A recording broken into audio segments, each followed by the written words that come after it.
We got it. All right. My name's Gavin Newsom. I come from a state you may have heard of, California, in the United States, the most diverse state in the most diverse democracy in the world. California is a state of dreamers, of doers, of entrepreneurs, of innovators. At our best, we pride ourselves on being on the leading and cutting edge of new ideas. We're a state where 27% of its population is foreign-born, a majority-minority state, a state that's proud to have been the home state of the founding papers of the United Nations. We're a pluralistic state that practices pluralism. And we're a state that at our best, not always, but at our best, we believe the world, in many respects, looks to us to see that it's possible to live together and advance together across many imaginable differences. And that absolutely is the case when it comes to the issue of addressing the crisis of our time and climate change. I'm here with humility and respect and appreciation to the work each and every one of you do in your respective jurisdictions. I'm grateful for the opportunity to share a little bit about the journey of California, its history, its proud past, its relationship to the moment, and the work together we're doing to advance a brighter future. I'm proud of California's leadership that dates back to the late 1960s. It was interesting, someone you may have heard of by the name of Ronald Reagan, governor at the time, Ronald Reagan, that established the first environmental regulations in the United States of substance, regulating tailpipe emissions, exactly for the reason the mayor was just advancing to address the issue of smog, air pollution, in the city of Los Angeles. 1967. Marks a moment of consciousness as it relates to a fortification of sorts of the modern environmental movement in the United States of America. Just 3 years later, interestingly, another Republican leader in the context of American politics by the name of Richard Nixon, President Richard Nixon, through the Clean Air Act, codified California's authority and allowed California to maintain its leadership, where it allowed us to punch above our weights in terms of advancing our low-carbon green growth future. That has carried over the course of generations. In the 70s, California led on energy efficiency and appliances. California led in the 70s on first tax incentives around solar. California continues to lead in a myriad of different areas. But we recognize, despite that leadership, the acuity of the crisis at hand. The hots are getting a lot hotter, the dries are getting a lot drier, the wets are getting a lot wetter. The extremes, not just extremes in Mother Nature, as the mayor was referencing, the extremes in our politics as well. And it marks the moment, in many respects, we're in. How do we together address those extremes? It's not lost on me. There's a wonderful old African proverb that says, if you want to go fast, go alone, but if you want to go far, go together. Our consciousness in the context of addressing this crisis is the framework of partnerships, advancing partnerships, an open hand, not a closed fist. And we are beginning anew to advance with vigor partnerships at the subnational level all around the globe. We're part of an MOU under 2, many of you are associated with, now 270 jurisdictions around the world, subnational jurisdictions representing 50% of the planet's GDP. In the United States, we're part of an alliance of bipartisan governors, 24 that represent over 50% of American population with the U.S. Climate Alliance that allow us to maintain our leadership regardless of what happens at the federal level. And if there's anything I want to impress upon you is the stability of California's relationship to the issue of changing the way we produce and consume energy and the issue of environmental stewardship, regardless of what happens at the national level. We are a trusted and stable partner. And I say that mindful that we are, from an economic output, the 5th largest economy in the world, just behind Japan and Germany, slightly ahead of India. I say that not to impress you, but to impress upon you how proud I am to represent a state that is able to assert itself from an economic paradigm but at the same time assert its values of not just growth, but the spirit of this conference, inclusion, of equity.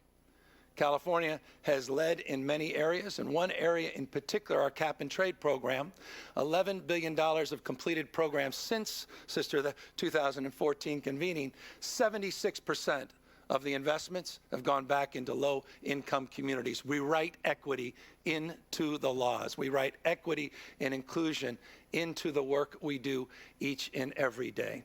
But we're also writing in this moment a deeper level of consciousness, and that is calling this climate crisis what it is.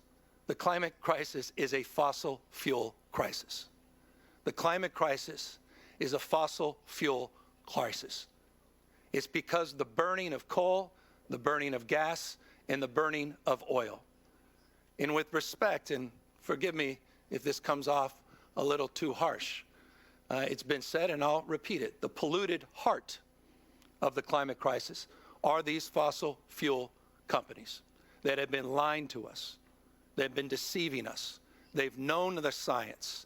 They've denied the science. They've delayed advancement. We have the tools. We have the technology. We have the capacity to address this issue at a global level, a scaled level, and they've been fighting every single advancement. And we have got to call that out. And I appreciate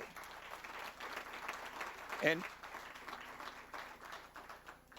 And in peril of further alienating some, I have to call this out as well. I don't want to talk in the paradigm of political conscience. I mentioned 2 Republicans, but let me mention one other. Former President Donald Trump, who just last week, I never thought I'd see this. I've heard it, but I've never seen it. Donald Trump just last week had oil executives convening, talking about his election.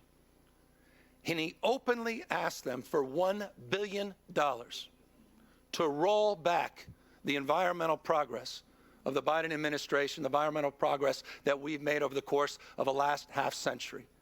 Open corruption. $1 billion to pollute our states, to pollute our country, and to pollute this planet, and to roll back progress. In the open. This is the moment we're living in.